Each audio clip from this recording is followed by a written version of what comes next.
Boom, baby, let's go. All right, Nick, how are you? I mean, you okay? You doing good? Having a good start to your June? Okay, Jeff. Have I ever told you about my childhood? Let's start. This is how we normally start, I think. I think so. I think we start with the psychological breakdown of our week, right?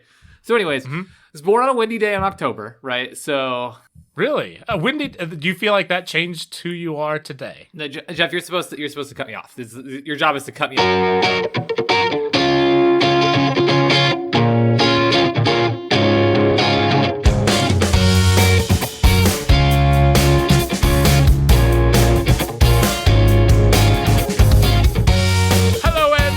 The year we started a podcast. It's a podcast born phoenix-like from the ashes of last year's podcast.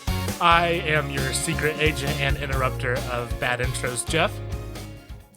You're a very slow interrupter. I'm Nick. Hi. And this is our podcast where a couple of friends have gotten apart that want to talk about some things that are fun and interesting to us or whatever. Nick, so the windy day in October guy. I have a few things to talk about this before we get into stuff. I'll let you choose, Nick. I have two main things before we talk about some other stuff. But do you want to talk about weather or you want to talk about sports? I feel like this is the old man version of what we're turning into, and I embrace it for one. That's because the only things that I have going on in life are weather and sports. No, I'm just kidding. Let's start with weather. Weather. Okay, so last time, nothing will top the time where I tried to die to a tornado and FaceTime you, and you didn't accept it, and that's fine. And I don't. That's true. I don't hold that against you at all ever. Okay, so this is.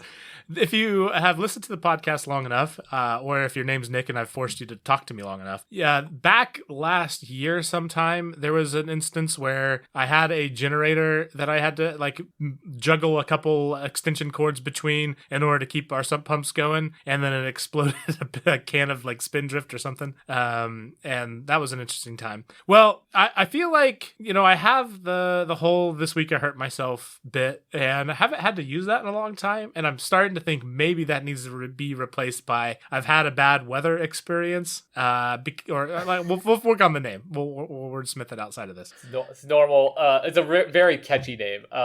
Okay, tell me about your bad weather experience. Yeah, so no tornadoes this time. However, the area that I live in, it's fairly prone to flooding, and it was raining a whole bunch last night, in fact. Okay. And so lots of rain, I'm outside filming some of the flooding stuff that's happening, and I end up going back inside to kind of wrap up for the night and get some, get ready for bed. And I go back outside to do one more film sesh of all of the flooding that's happening. And as I am ending a video, and you can kind of see it in the video itself, but the sky starts to light up, and there was a transformer outside of our neighborhood that got struck by lightning and exploded. Yikes! And that's not good. Literally scared the absolute bejesus out of me. That's very loud. That's actually the second time I've been outside observing lightning, and I've witnessed a transformer explode, which is, I feel like you only get so many of those before, I don't know, before it's you. It's not good. It's not. But anyways, so transformer exploded, our town lost power, which means that I'm instantly back into the same situation that I was a year ago, where I am now with all the flooding stuff happening. I need to get some sump pumps, some power. We actually had a backup sump pump that I installed over maybe 6 months ago for this exact reason, and it was actually doing a pretty good job. So I just hooked up our sump pump to our little sump pump that's inside of our our backyard. We have a berm type thing that keeps the water from flooding our basement, but it's still water still falls inside that area, and so we need to pump it out. So I got it hooked up, and everything was good. And then it kept raining, and then it kept raining, and then it kept raining, and then our backup sump pump, which is water powered, which is actually a whole thing. Did you know that there are water powered sump pumps, Nick? Utility power, no. Using the siphon force to suck out water. I would never have known that. No. Do you even have sump pumps in flippin' California? Is this even a thing that you even ever heard of? I know what a sump pump is. It's the thing that it removes water, right? It's primarily used to remove water. I can picture one. They collect and hold water and then remove them, right? But I don't have a basement, Jeff. Like, why? I don't know.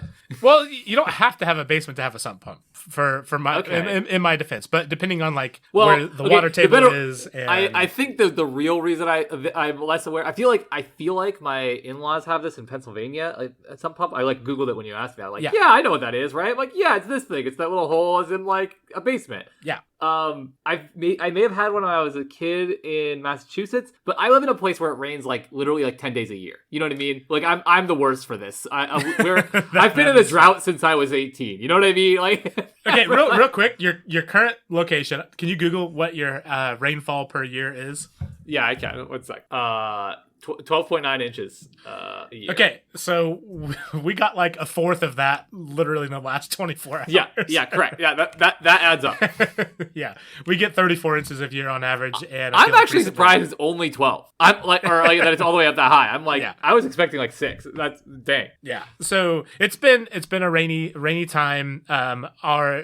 Using the magic of physics, we have a backup sump pump that uses utility water that like basically shoots out a hole and then sucks up water from our sump pump pit if our main one doesn't have power, which is the case. But eventually, it did not have enough. It did not have enough gallons per minute flow in order to keep up with the water that was flowing into the sump pit. So I had to switch our generator to be, and I just have like this. It's probably 15, 20-year-old generator. It's a little baby guy, and I only had so much gas too, so it was a rough uphill battle that we were facing. We ended up switching that over to our main sump pump so it could try to catch up, and it did an okay job, but literally ran nonstop for probably 10 or 15 minutes, and then our generator died, and this was like at this point it's like midnight, which is not great. No. So end up having to wake up my father, who lives only a few minutes away, which is just always great. It's like, hey, hello, I've called you at midnight.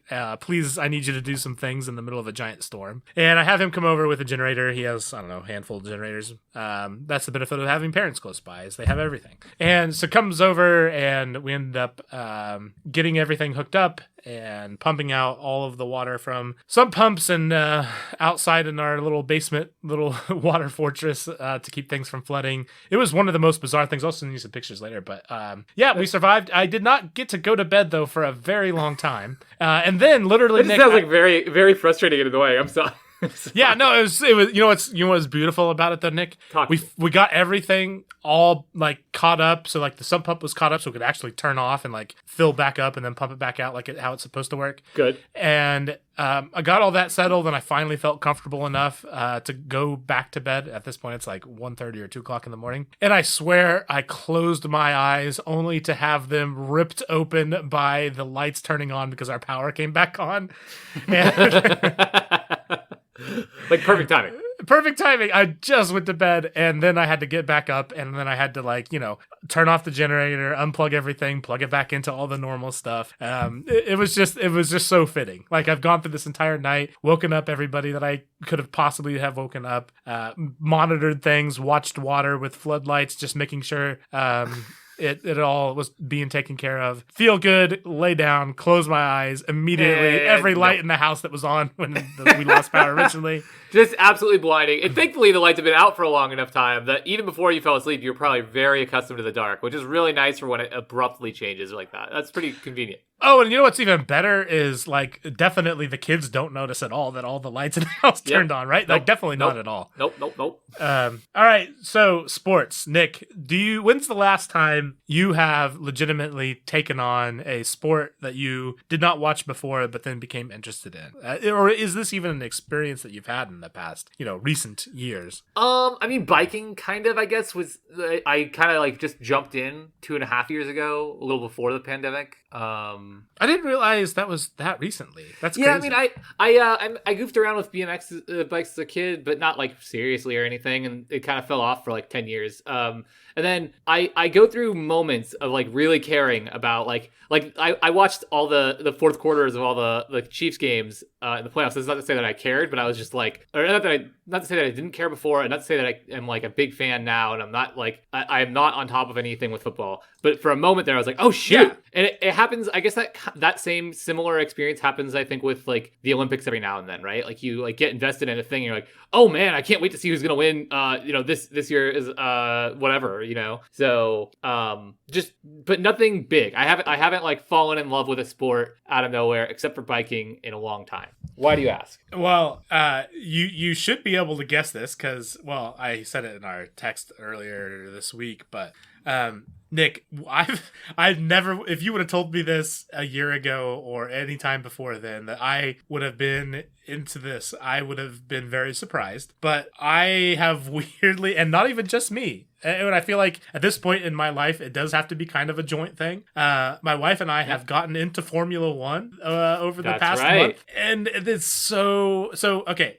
Are you aware that there's a fairly popular Netflix series about Formula One?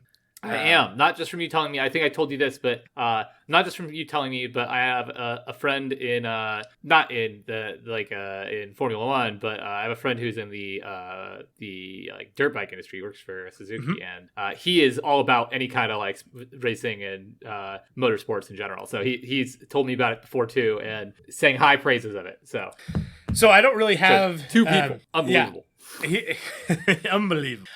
So how we got into it was through the Netflix series and just like hearing people get into it through the Netflix series. Yes. And what I've always heard that I found appealing was it's not about the racing per se. It's more about like the science and strategy, and then a little bit of the drama around the whole sport that is the interesting part. And because like that's always been the thing. Like I'm not a car guy. Like I don't like me either at all. Yeah. Currently I have two cars that are my options to drive on my side. So I have a car that is now 8 years old and a car that is 18 years old. Or a truck. My truck is 18. So like, obviously I do not care about vehicles broadly speaking. Not really a thing that I am too worried about. But Nick, I will tell you, first off, these people are highly, highly skilled. Two, their teams are just the amount of work that goes into these races behind the scenes for every team is just crazy. I absolutely believe it. We can do it. And three, it is like, if you are at all ever intrigued by stupid reality TV series stuff, just like the weird dynamics and personalities, that sort of thing, this is like it is. I mean, especially the Netflix series, like how far behind the scenes you get to go. Like it is very, very interesting, and you get really drawn into just like the stories behind people and how they've gotten there, and like the people that own the teams, and like just they're all kinds of very, very interesting things.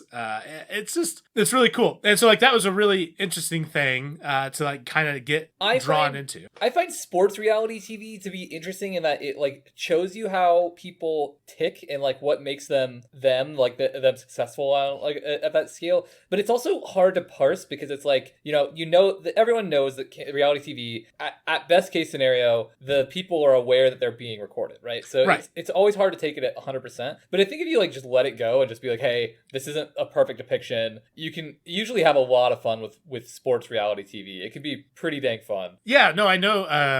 So the NFL has Hard Knocks, which is like they follow one of the lower end teams throughout the season. Does the NBA have the equivalent of that? I know like there were some during the bubble vlogs that ended up spawning, like Matisse Thybulle and somebody else that did that too. So no, not really. Although there have been like I forget what they were called, but there have been attempts to replicate the Hard Knocks style experience, and you'll occasionally like NBA TV used to do this. At least I'm not sure if they still do. I haven't followed it. If so, they never really took off the same way that Hard Knocks did, but there have been some like, oh, we're going to follow them for training camp. Like we're going to be in practices. We're going to like be in the huddles and like see people getting cut and all that stuff. And those didn't seem to get either the traction or they may not have even been re-signed. But I have seen some of those. I don't know that they really held up to what Hard Knocks is like, there's a big overlap obviously between football fans and basketball fans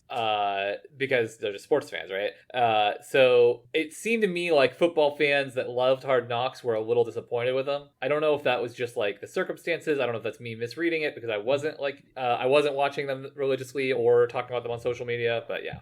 Yeah, I mean that's fair. It probably, I mean, I don't know. It just kind of it depends on the team that's following it and the group that's producing it, whether or not that's going to be something that feels genuine versus, just a slightly different version of, press stuff. Like, totally, it's quite the spectrum that can fall on. I also have wondered if that's a thing that is a little bit of product of the NBA, because it's a little bit more like of a star-driven league, and I think that NBA players are very, very media trained from like a very young age. Like even Zion Williamson is like freshman year, or like he came into the league around the time of COVID. I forget if his first year was 2020 or 2019, but if his first year was 2020 or 2021. I think it's 2020. Yeah. And like, he spent 1 year at Duke and he just came in and he's like so diplomatic and so able to like navigate media stuff. Like nothing controversial coming out from him at all. Yep. And the reason I say is, I do remember back in the day, ESPN used to do stuff where they would follow high school competitive teams, or they had one following, give me one sec. What's his name? Bobby Knight, I think.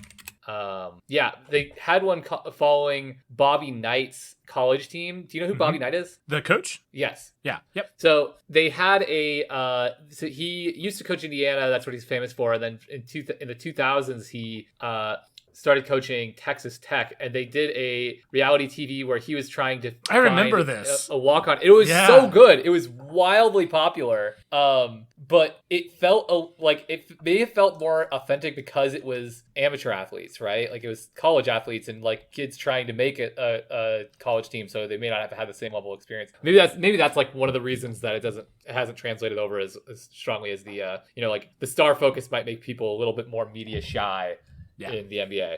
Sorry to go off the edge there. No, it's really interesting. Honestly, we could talk about that. I do want to steer it back just for a second though, because my main thing I want to talk about. I want to make sure we leave time for it. But here's the reason why I wanted to bring all this up. So we've gotten into Formula One over the past few weeks. I've never watched a Formula One race live, and we had this most recent Sunday. So we're recording this June 1st. This would have been like May 29th or whatever. There was Monaco, which is one of the most, or if not the most famous Formula One track or race that happens in their little circuit. I don't know all the right actual terminology yet. I'll figure it out.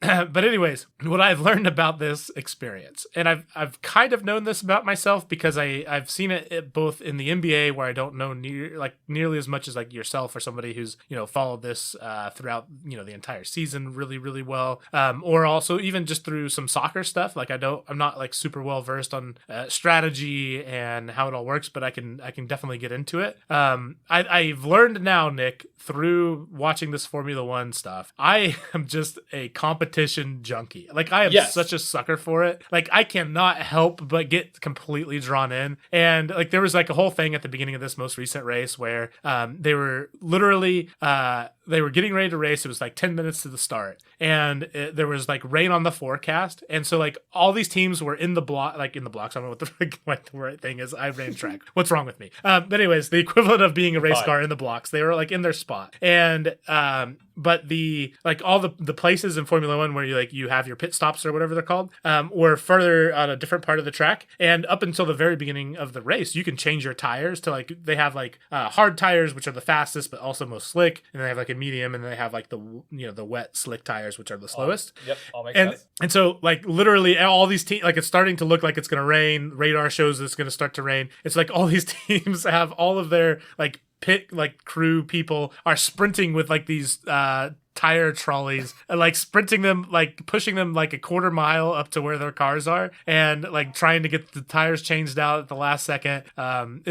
It was so intense. Like the race hasn't even started, and like you see like team managers like these people that are getting paid probably millions of dollars are helping push tires up to their cars. It was just wild. And then so then they end up starting, and then it ends up pouring rain. Like I guess in Formula One, you have what's called a formation lap, which is like you get your tires warmed up and people get to see the track and stuff. And like as that's happening, it goes from raining kind of hard to like hurricane level rain. And so then they have to like stop, and then like they're like trying to get out all these like little gazebo tent looking things to like, you know, to be big umbrellas for the cars, which is also just a giant cluster. And like all the different teams, they all have like different levels of preparedness for this. So like some people are just like holding a few umbrellas trying to do their best, and other teams have like huge like tent things that they're able to get up. So there was like all this craziness at the start, and then like just the actual race itself, when it actually finally started, which took a while, just like the conditions of the track changing so much throughout the race, and like there was one guy who ended up being really like middle of the pack, but ended up being pretty slow, but it's really hard to pass in Formula One. And so ended up like separating the pack so much that toward the very end of the race, they were getting ready to lap people at like literally the last few laps, which caused traffic, which caused drama and etc. I'm like, oh my gosh, I love this so much. And I never knew like that was a thing that I would ever care about, because like I've always bounced off NASCAR and stuff like that. And so really, really enjoyed it. And I never would have thought, like literally even a month ago, before kind of, and like the fun thing is like I knew many of the names that were out there, and so like I know all their personalities, and like some of the people that were having kind of an off year this year but were previously really good, like how frustrated they were to be part of that group that like got pushed back to like, you know, 30 seconds behind the lead pack, like just knowing how mad they'll be in like these Netflix series that will come out next year or whatever. I don't know, it was so cool. No, I really appreciate it. I didn't want to detract, because I hear parallels when you're saying that to mountain bike racing, and like it's just tense. Those kinds of like condition changes make the everything more unpredictable, and for me that makes it more enjoyable and more tense and more just fun, right? And also, like you said, you can just see the amount of effort and preparation going in when people are sprinting to try and make an equipment change at the last moment. Yeah, that's too good.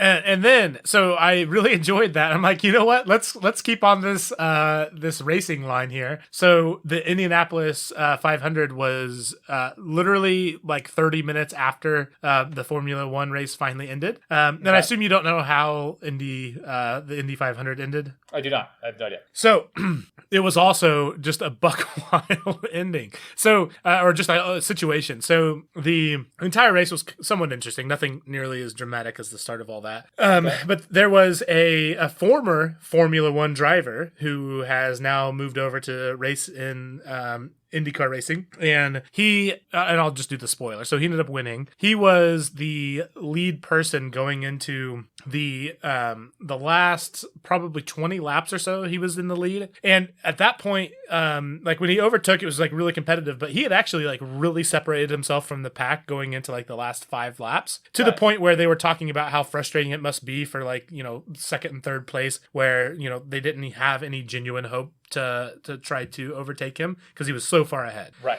And then there was a crash. And I'm not sure if you're aware, Nick, but if there's a crash, you go under a red flag if it's bad enough, so they have to clear the track, which means everybody has to go into the pit lane, and they're all, at that point, there was like the leads don't matter anymore. Like everybody's smashed up against each other again. And that happened with 3 laps or 4 laps to go. And he was so mad because like he had won the race. And in any kind of like this sort of racing, the I never realized how much it mattered, but the aerodynamics of how these cars race is so important. And you mean like their position relative to each other, like their ability to like get in each other's drafts? Yes, 100%. So he honestly, by being in first place, he was in a very disadvantaged position, right? Because now literally everybody other than him gets to draft off of at least another car. And so he,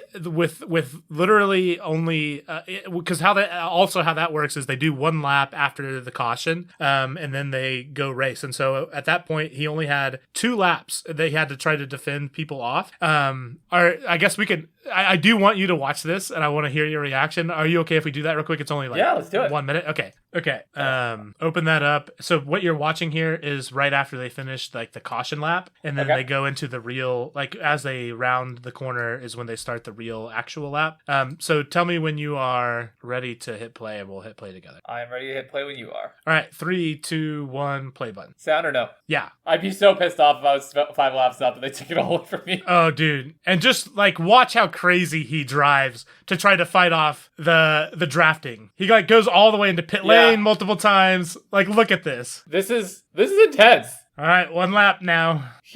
This part is insane. Literally all the way into pit lane. I'm so mad. And he fights him off, and it's over now. Oh, so he goes on to win from here. That's too good. But anyways, he's all over the map for our viewers, like trying so hard to like evade giving this guy any chance of a draft. And the guy behind him has excellent reactions, is like right moving with him and trying to overtake him. And almost did. Almost did. I thought he did. That's what I was saying. I was mad for him on his behalf. Like. But anyways, like Nick, I mean, I watched that live and I was losing my mind because like it was like this huge build up for like 7 minutes while they were under caution, just sitting there waiting to start. Yep. And like you could just they play the radio and you could just hear how mad he was about the whole situation and like his team trying to calm him down. I had no idea I would love racing so much. Again, as a person who I don't give I don't care about cars at all. But like the drama of that entire day was so fun. I really, really enjoyed it. Yes. That sounds awesome. That sounds like a ton of high stakes and like very fun, honestly. I'll leave with this. You and I think both got into League esports at the same time, right? Like we that really shows that like, whether like we're talking about motorsports, we're talking about like normal traditional athletic sports, or like you and I even got into esports.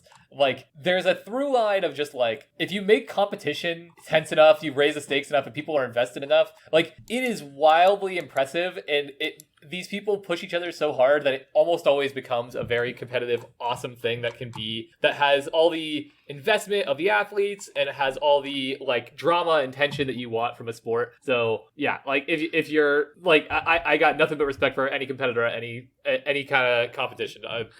This is nuts. Yeah, and I'll close this segment out with, I do think that sort of thing, I mean, there's lots of cons when it comes to just media and our exposure to all of the things all of the time, but being super excited about an indie race or F1 race or Worlds for League of Legends and like screaming at the screen for that sort of thing, I will take that all day over the alternative that our ability to have our attention taken by just all the different things all the time. So for me, that made me, that's a good, fun, innocent, and happy. I'm happy for it. Whereas a lot of things you spend a lot of time on it, maybe don't feel so great, but that one I genuinely enjoyed all that. So it was good. Turns out there's lots of cool things out there that I didn't know about. So Nick, Jeff, I have a topic, but I think like we're 30 minutes in. I think we should go to your topic because we had a good talk on that. Okay. I can do my topic. I'm happy to do it. But I think your topic sounds more interesting just based off of the title here. Okay. Would you? I'll accept. Can you intro this segment? Yeah. It's all right, guys. It's space stuff time. It's space stuff time. Here we go. Let's go. Nick, I want to talk to you about the moon rover. Okay.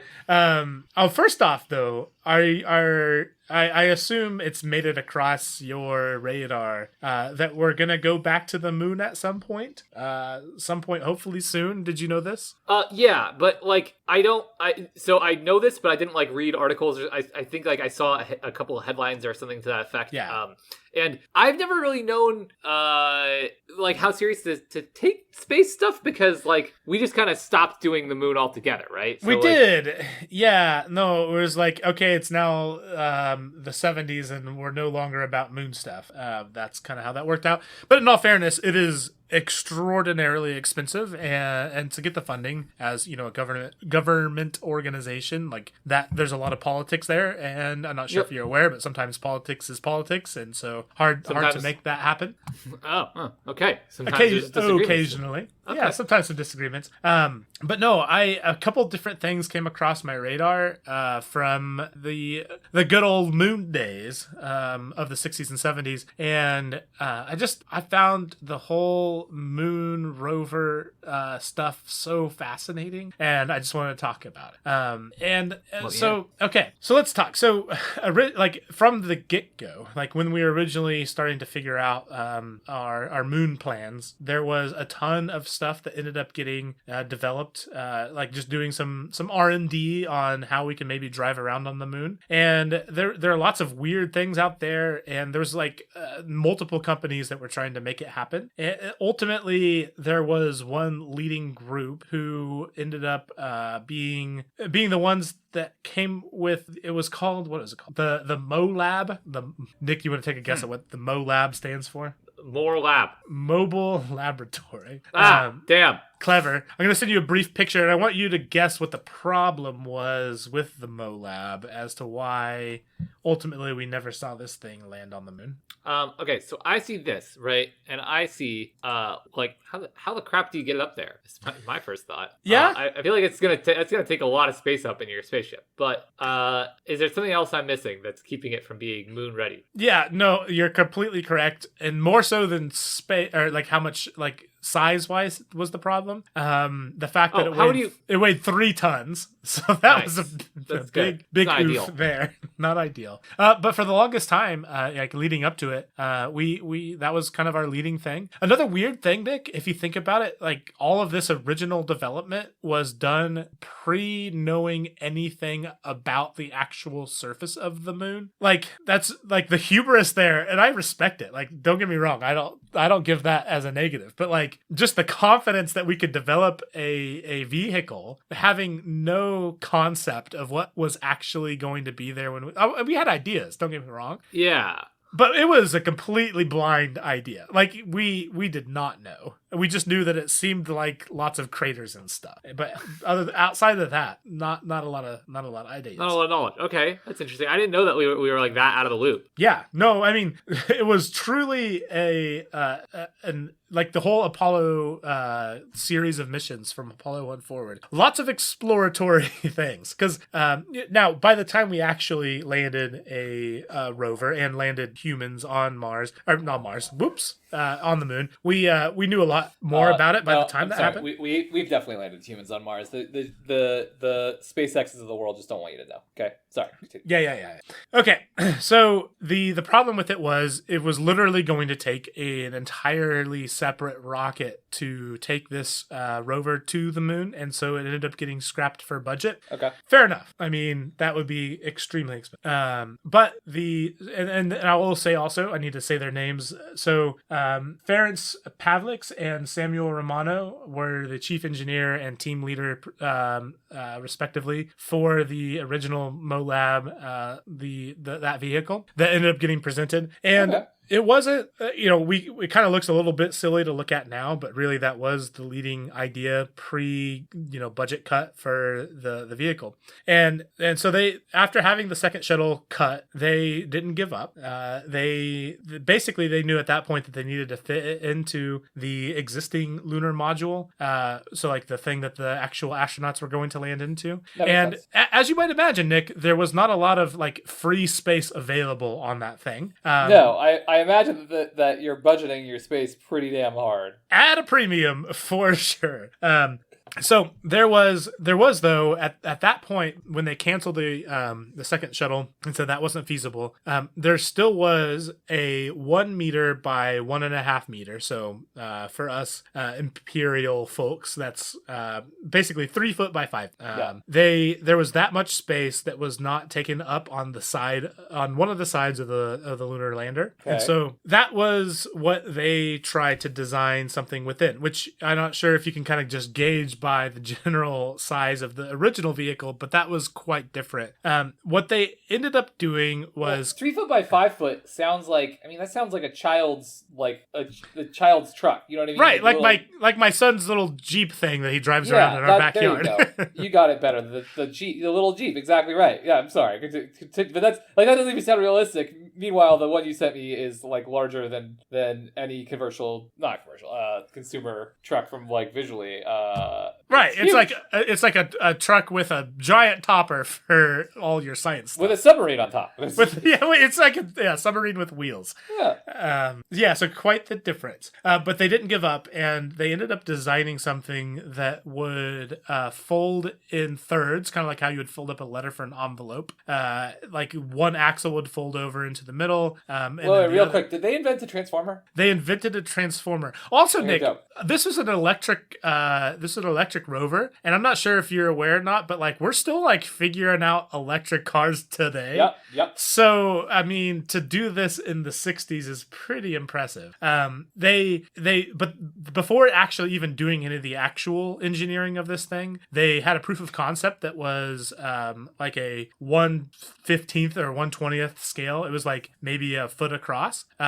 And it was radio controlled, and it would fold up in the way that they had described and would fit into the same size of a like a little wedge shape that was the size that was the opening in the lunar module. And they kind of pitched this idea to one of the people in charge of part of the Apollo program, and they immediately were like, all right, we need to like take you to the main guy, which was Werner von Braun. Okay. I'm gonna feel really bad if I say that wrong, so I'm gonna look at it. Werner von Braun, I think, is the right.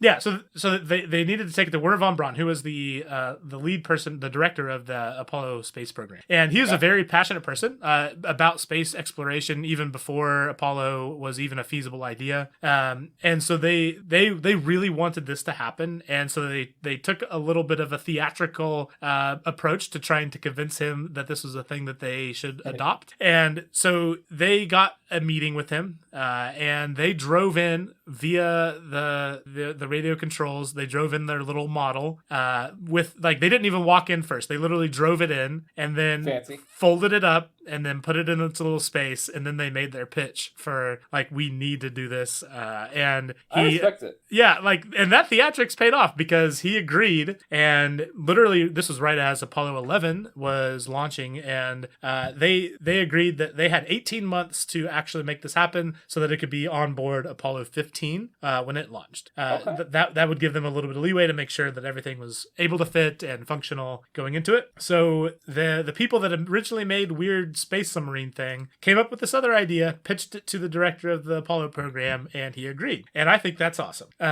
Me too. And then, so there's lots of things that were challenging in the actually, like, turning it from a proof of concept to a real thing. Like I mentioned before, it was an electric vehicle, which not a whole lot of work going into EVs back then. Nick, I want you to, well, I don't know. I hate doing the guessing game. So I'm not sure how, I'll just kind of describe some circumstances. I'm not sure how familiar you are with moon stuff, but we're gonna go. We're gonna go over some moon stuff. Okay. So the moon always faces us the same direction, but it actually does rotate. It just happens to rotate. Well, it's not happens. There's lots of physics reasons why this is the case, but it revolves around us and rotates at the same interval. So every 27 days, it makes one full rotation, and once every 27 days, it also makes a full rotation around us. So it's always facing us, even though it's kind of breaks your brain. But if you think about it in lunar phases, maybe it makes sense, maybe not. There's probably some good YouTube videos about it. Who knows? But what that means is the actual surface that it will be on, despite wherever it is on the moon, will be in 14 days of night, followed by 14 days of day. I mean, as close approximation as you can use those. Right. In the, quote, nighttime, it is 250 degrees below zero, which is rather cold. And in the nighttime, it is 250 degrees above zero, which is also significant. There were different plans on the actual, and we'll talk about why that specific thing is significant here, kind of at the very end of why all this is exciting. But yeah, that's a bit of a challenge to have something that can operate honestly in either one of those environments. Yeah, that's not. Yeah, that's pretty. What's the word I'm looking for? Versatile little machine there. Yeah, you got to be flexible and open to change in whatever else the business words are. So the other problem, Nick, so tires were a problem. Do you want to take a guess at what would happen if we just took normal tires into space, like your tires on your car? What would you wouldn't be able to have. Would you not be able to maintain air pressure? They would super explode. Yeah, like super explode because vacuum and all the air would very much not exist anymore inside of a tire. Right. So it's not like that crazy, but like you literally have to change your tire pressure like pretty significantly when you take a bike into the mountains and you're like, I went up 2,000 feet, and you look up at the sky and you're like, that is a lot more than that away. So so that wouldn't work out great. Could see that. So we ended up coming up with a mesh of what was kind of like piano wires, like as far as thickness goes, that were like tightly woven, and I don't know how to describe it other than like in the shape of a tire, but like they would like mold around rocks and stuff, and ultimately just kind of because they were so thick of wire, they would spring back to tire shape after they would go over whatever obstacle. Okay. And fairly durable also. And key point, they did not explode, which was a great plus. Right. But anyway, so they found out a way to like make all this stuff happen, fold it all up, and it all fit, and they ended up launching. And on Apollo 15, they were able to successfully get the rover out and start to drive it around, and realized that the front steering did not work. Which when you're on the moon and steering is a problem, you're not super probably like looking forward to driving that thing a whole lot farther, because there's not a lot of AAA options or other ways to get back to where you were. No, it's not good.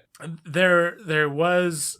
So they did have rear steering, so they could kind of maneuver, and actually ended up having the front steering start working after the fact. So more or less had a fairly successful first go of the moon rover. And let's see. Here, before you continue, I just want to share this with you. This is I'm not sure this should stay in, but I hope you like this thumbnail, and click on this at the time period so you can see what I thought they should have done instead of, if you don't want to deal with tires and stuff.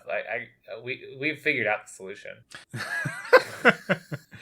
So have you just sent me a duct tape tire? Is this what you've done? Yeah. Nick, yeah. Okay. Nick, 900 times out of 1,000, well, I don't know, 999 times out of 1,000, I would cut something stupid like this out of the podcast. But you know what? Do you want, Nick? Okay. I need to keep this in. A big layer of duct tape on their Nick, I don't know that you could have served me up a segue better than this, so screw everything else I was going to talk about in the middle. We're going to hop to Apollo 17 right now, but before we do that, I want you to describe, just in case I had to cut a little bit of that, because Lord knows how much sense that made. Nick, you sent me a video. Yeah. Explain yourself. A quick video. It's I haven't even watched this, actually. I just watched the first minute and laughed at the first minute of them setting it up, so I don't even know how it works out. Of a mountain bike YouTuber who he was like, tires suck, they're so expensive, so screw tires, I'm gonna replace my tire by just taking the rim of my wheel, and I'm just gonna put layers and layers of duct tape around it until it's as thick as a tire. And he's got 13 rolls of duct tape around his rim to create a squishy tire replacement. So you don't need air, you don't need tires with air that will obviously pop in the vacuum of space. Just get giant rolls of duct tape. Okay. All right, shut up. I need to tell my story now.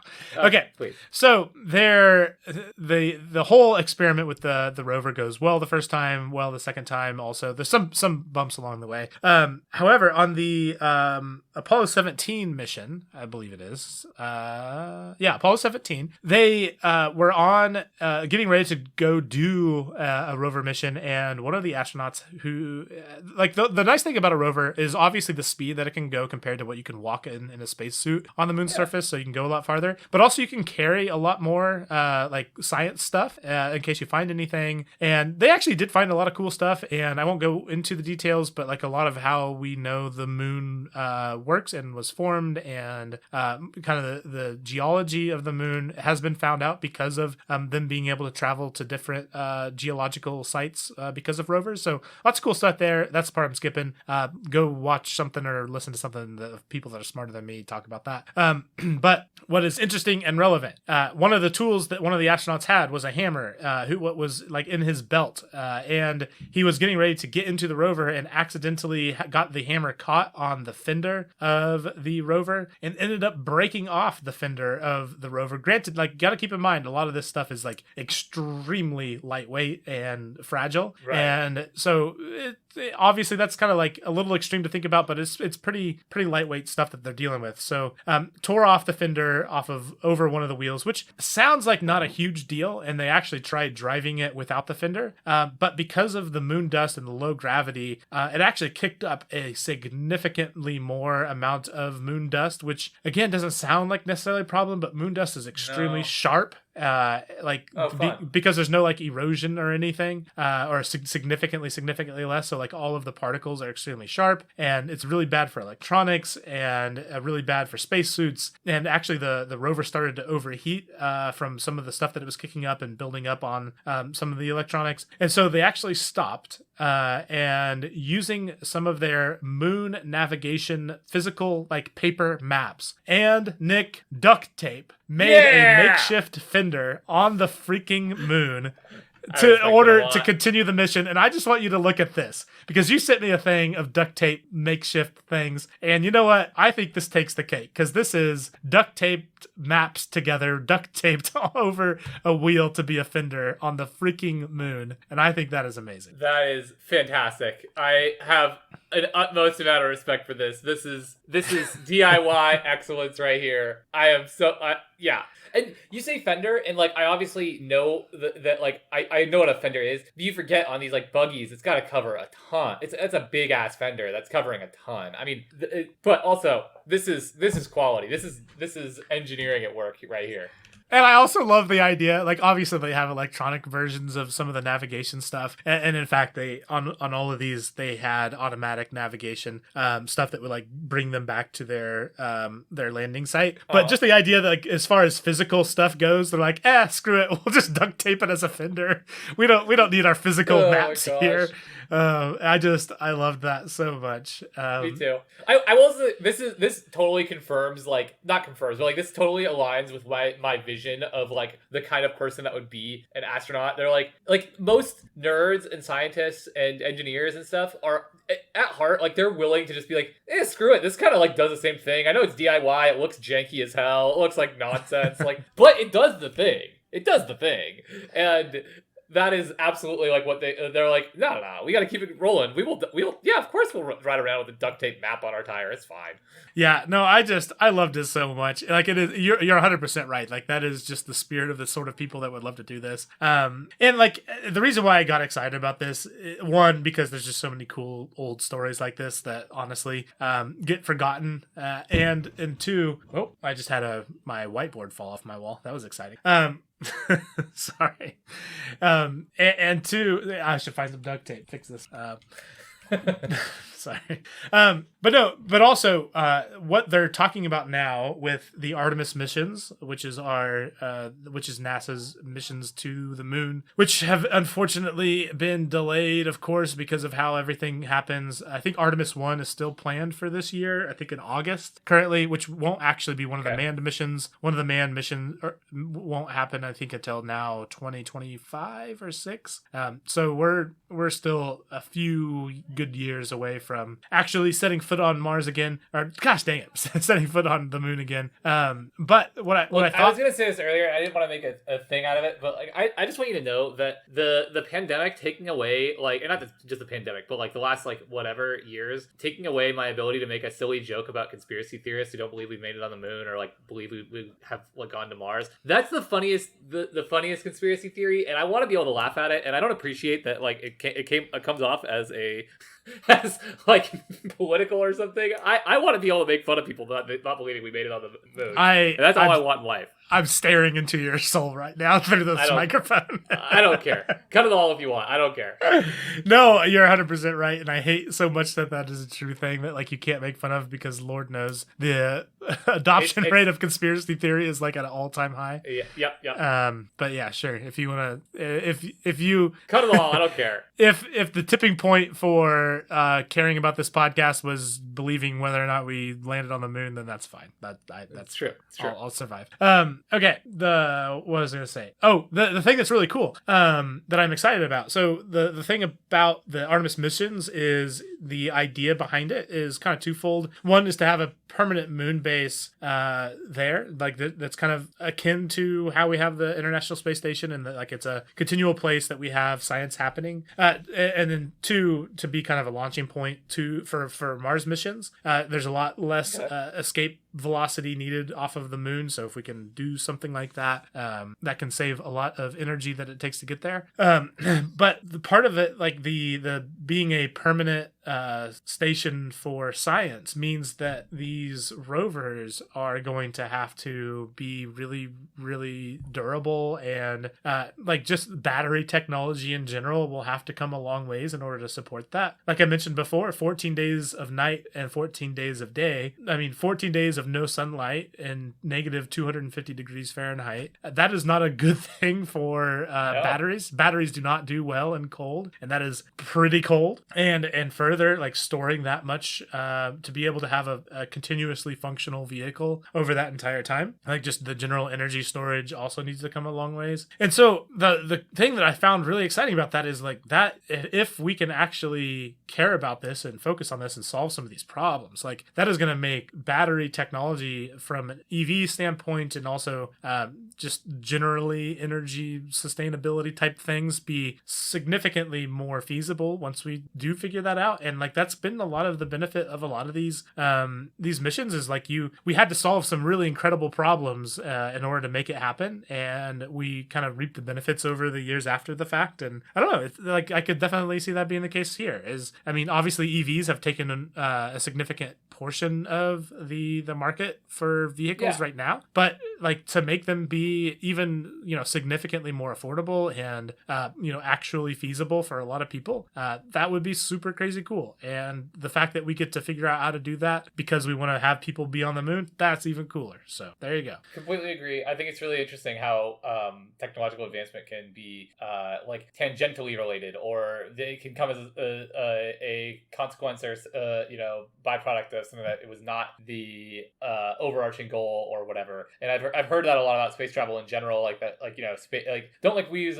I think you've actually probably talked to me about this, but don't we use a lot of don't we use similar like tech for or suits for firefighters as like stuff that was developed because of the suits we use for astronauts, right? Like I think that's really interesting and cool, and that's part of the thing about science is like a step forward in one field can mean a lot for a lot of people in a lot of different ways, and ways you might not even be able to predict, right? So yeah, like really cool. I mean, it's amazing because you get to learn a lot about like the space side of things, but also to survive in plus or minus 250 degrees Fahrenheit, like there's a lot of tech that has to be developed for that to be something that people can survive in, and obviously that is beneficial for various reasons here on Earth too. So love it. But anyways, lunar rovers are cool, and I hope to have another cool one soon. Hopefully things don't get delayed forever. Also, Nick, we won't talk about it, but James Webb stuff, I swear, I always say it's going to be soon, but it's going to be soon. We're going to have more cool stuff. Yes, I'm stoked on James Webb stuff. I want that update. I want to. That's actually what I thought this was going to be. I was like, oh, did I miss something? So nope. there you go. No, not yet. All right. Let's wrap this. Nick, if you would like, we have our Patreon only podcast that is about the NBA, at least half the year. It seems to be. We made some predictions. We did better this time than we did last time. And coming up soon is going to be even more fun stuff because it's going to be the finals. Finals start soon, Nick. By the time the next episode comes out, there'll be even more final stuff. So, finals start tomorrow, Jeff. Tomorrow, Thursday at 7 something Central, I think. Yep. So I think let's make sure we get the time right for this episode that will come out after it happens. Gotta make sure we dial in the time for everything. Yeah, but more importantly than the timing is freaking. By then, 2 games will be down for our listeners by the time this drops. So for next week's Patreon one, it'll probably be our last Patreon one talking about an ongoing series at least. So yeah. And Nick, and what will the series be when next time we do our Patreon? Well, like what will the series be at? We'll just give the listeners a preview here. Total cop out, but 1-1. I think like when teams are really really good, I think holding home court is basically like it's very very difficult. So total cop out answer, I know, but I'd guess 1-1. I agree. You know what? I think you're probably right. 1-1. I'm very excited for this series. If you want to listen to us talk about it, go to patreon.com/TiWasApp. Nick, take us out the last little bit here. You can also follow us at TiWasApp on Twitter, Facebook, Instagram, TikTok, and YouTube, not Snapchat. And you can find all of that at TiWasApp.com. Nicholas, we made it. Thank you for potting with me on this slightly different time than normal and very exciting time to go watch basketball here next tomorrow. You are welcome, sir. This has been the year we started a podcast. Thank you all for listening.